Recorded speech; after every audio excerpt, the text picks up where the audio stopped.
What's up, guys? It's Level Titan here. Hey, we're in the game with Waffle. Been playing for about almost going on 10 years, 9, 8, somewhere around there. He is a expert in the field of jets and jet combat. He's playing in some esports, and he's gonna be we're doing a Q&A session today. Try to let y'all know if it's worth it getting it, what's y'all's thoughts on it, if it's what your expectations are for it, if you do decide to get it. All right, Waffle, the first thing I want to talk about today is what loadout are we running today? So today, the biggest loadout with the Mirage F1C is just that the two Magic 2s and the chaff and flares, or specifically it's a chaff pod.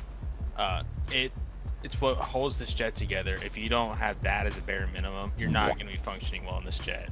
Once past that, you kind of get to pick your preference. I know a lot of folks that choose to carry some bombs, so if they can get a base, they'll get that extra RP. I know a lot of folks that carry the 530Es, which is a rear aspect heavy missile. Now, personally, I carry the bombs in it because the radar on the F1C is dog water. Quick intermission here. So this comes with 3 missile types: Magic 2s, your Magic 1s, 530Es, and your 530 radars. So what you're gonna see right there, I just shot a Magic 2, right? Magic 2 is almost impossible to dodge if you're at close range, okay? So the biggest thing with this loadout, no, they got me. But so the biggest thing with its armament is its radar is comparably ass, if I can say that, compared to every other radar. Now, it can be a great punishing missile if you're fighting someone up high and they're not really looking at you, but the second they turn horizontal to you, they don't have to drop any chaff. They can shoot a missile off, your radar is going to lose its lock. It's not comparably good at all for that. It'll actually just lock onto the missile for no reason. It's squirrel and it's gone. By the way, you are flying with your air brakes now. Also, the air brakes underneath, so it's very weird to fly, but it's still fun. The 530Es, which are going to be your rear aspect IR missiles, if I'm not mistaken, they're great missiles. The issue is they don't pull a lot, and usually by the time you shoot them off, the enemy already knows you're behind them, and you should have already used your Magic 2 in that situation. So we're kind of establishing, like, you only really got 2 missile types right here. So that's going to be like your Magic 2s and your 530Es if you want to run those. But they're still not that great. And just like that, see, squirrel, and then it's gone. Alright, so this right here is going to be, I kind of like our loadouts right here. It's going to be the 3 bombs and the 2 Magic 2s and your chaff loadout, right? This one right here, preset 8 for mine. That's going to be your main loadout for all your combat inside of the F1C. We're going to spawn in here. Where you at, Waffle? So you fly together. Flight model is really bad comparative. You're fighting a lot of better jets when it comes to engine power, as well as maintaining speed. Delta Wing, it flies a lot like a Delta Wing. You will burn all your speed and you will not be able to recover it. So it's best to kind of play it as if it's a MiG-21 or even a Draken. You just boom and zoom and pray for the best. Especially when there's an issue of Fox 3s coming out of nowhere. So we do have the issue of having to dodge those guys. You want to give me insight on how to dodge a Fox 3 from F14? So there's 2 techniques to really get a good dodge. You can either notch, which the F1C can notch decently well.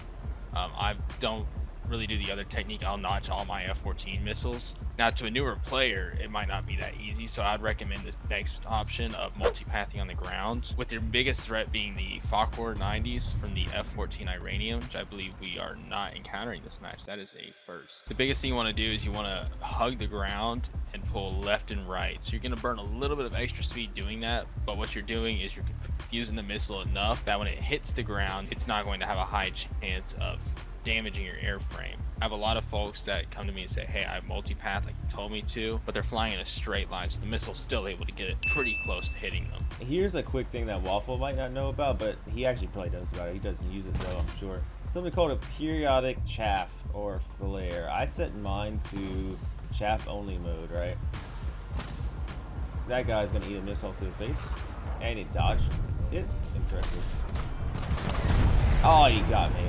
For periodic chaffing, it just periodically drops chaff in your rear, so that way you can focus on doing what you need to do. You don't have to worry about having the chaff all the time, but like if you're trying to dodge from Fox 3s, it allows you to temporarily get out of the way. So this is a dogfight example right here. Waffle's in for a tough little lineup with a Su-25. But if the Su-25 decides to run away right here and he has the Magic 2 on him, there's a good chance he's just gonna lose it. See, that is what you don't want to do right there. Waffle did the right thing, right? He was in the middle of dogfight. But you never want to try to run away if you're fighting F1C and he's trying to fight you, because those Magic 2s will put a hurting on you. There. So the SU-25T I know carries about 800, 900 countermeasures. So I pull something called a missile slave, where I use my radar to assist me, and I pulled the Seeker so far ahead that it was ignoring all of his previous flares. So hopefully the missile is able to hit him before he's able to dump enough flares to get or dodge it effectively. Oh, how are you able to go so much faster than me, by the way? It's a lot of things. I'm just better than you. So with the F1C, since it flies like a Delta Wing, and I personally love the Delta Wings, it's one of my most played vehicles are Delta Wings. What you want to do is at the early stage of the match, you want to kind of get some altitude. It's going to be a little bit more difficult because we're at 12-7 in this match, but what you'll want to do is just gain some altitude while you're still in that initial burst of energy. So when you get into conflict, you're able to cash in all that height for speed and maintain the fight a little bit longer. Engage. So if you don't know what slaving is, I'm gonna lock this onto a see that whenever you lock on a radar lock and you lock on a missile, it's slaved. So no matter what I do, it's slaved to him. If you'll see like the big ring around the edge of your screen, you want to pull the red indicator onto it all the way to the edge. And what that effectively does is, if it's a smart player you're fighting, he's going to pull away from that circle, and it's going to make your missile be a dud. But 99% of the folks you're going to be encountering aren't that smart. So what's going to happen is they're going to fly right into the middle of it. They're going to think that the flare they just dropped a minute ago is still effective. That's the beautiful thing about the Magic 2 is it has counter IRCM, I think. It's RTCM.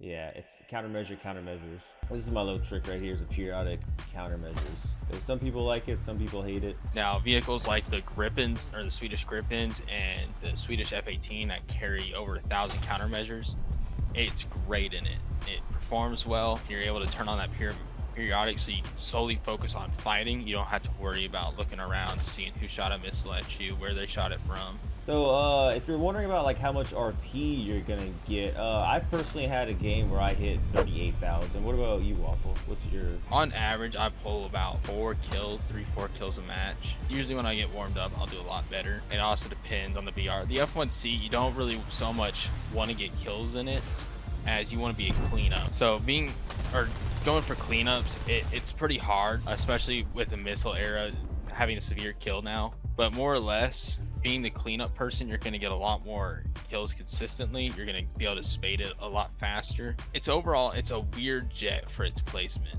The big question everybody wants to know, is this plane worth it, especially for people just starting off? So it really depends on what you want out of the game. At the end of the day, a premium is just going to help you grind the tech tree. You shouldn't ever just want that premium. I know there's a lot of folks that want like the American F-18, and that could be your perfect choice, but there's also way better tech tree variants like the F-18C late. If you really want top tier France like the Rafale, the Mirage 2005F, even the Mirage 4000, or maybe you just want a prop like the F8 F1B, a lot of people love it. You might like the Belgian line just because that's what you're Belgian. It could be worth it for you. Now, if this is your first aircraft or first jet and you just don't know what tech tree to grind, I don't recommend France. France is a very difficult tech tree to grind. It mainly has its advantages for the Mikas at top tier, but if you're not playing it for the Mikas, overall the rest of France is not the best. Alrighty, well, we'll catch you next time. I appreciate everybody for tuning in. Hey, I think there's another channel right here for y'all to check out. Alright, thank you so much. Bye.